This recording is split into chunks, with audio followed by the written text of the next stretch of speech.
Far away, in a kingdom of Ungala, there lived a king and his queen.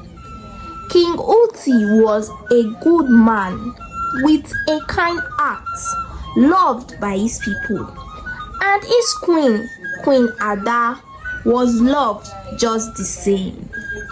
The people lived happily on that day.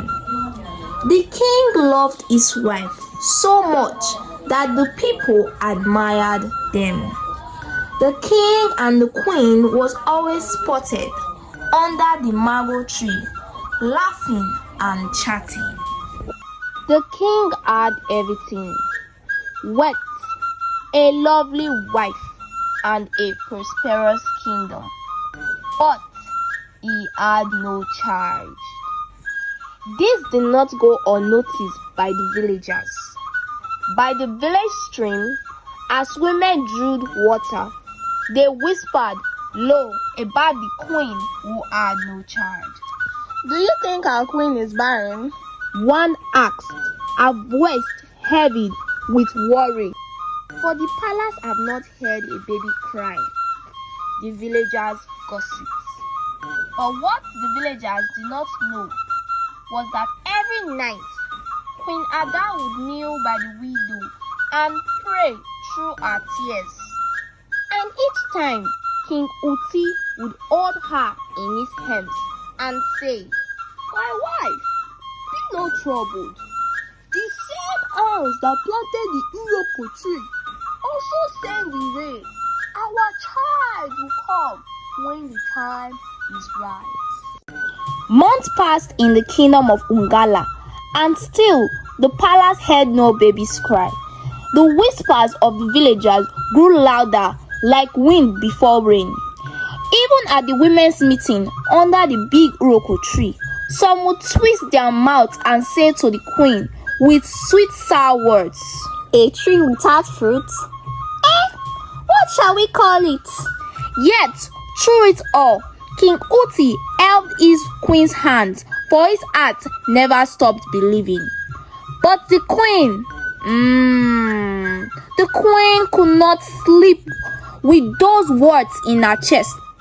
One night, she wrapped herself in a plain cloth and slipped into the village to the hut of old Mama Zanza, who knew helps. Tell me, mother, she begged, is my womb closed by the ghost? Mama Zaza looked into the fire and said, My queen, your womb is fruitful, and when the time is right, your baby will come. Be patient. Queen Ada thanked her, left the hut, feeling hopeful. There came the New Yam Festival.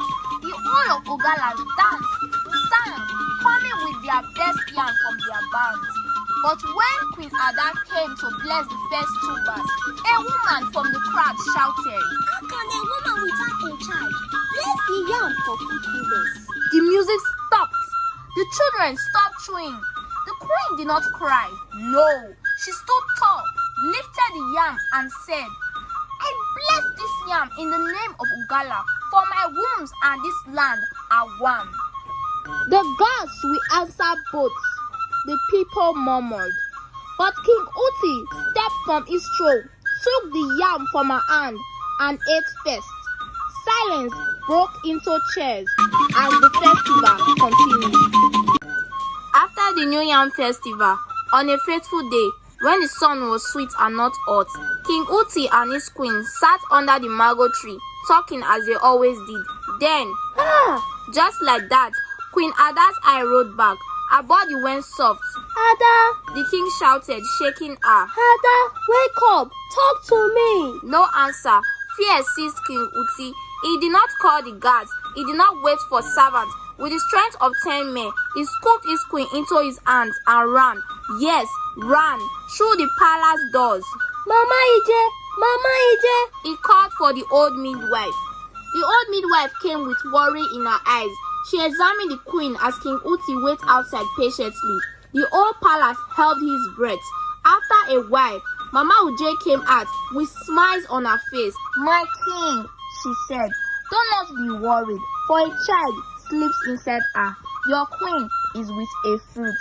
Immediately, all the women in the palace started rejoicing. "The gods are not asleep. The gods are not asleep," they cried. Rappers high, clapping hands above their heads. The drum began before anyone even touched them. Word flew faster than a weaver bird.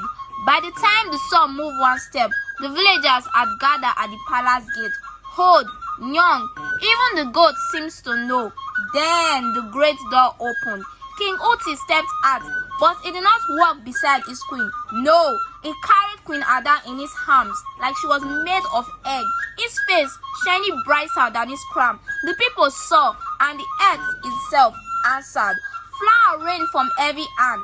Children threw them, old women threw them, even the chief threw them. The gods have answered. Our king will have an heir. As the queen belly grew bigger, King Uti became a servant in his old palace.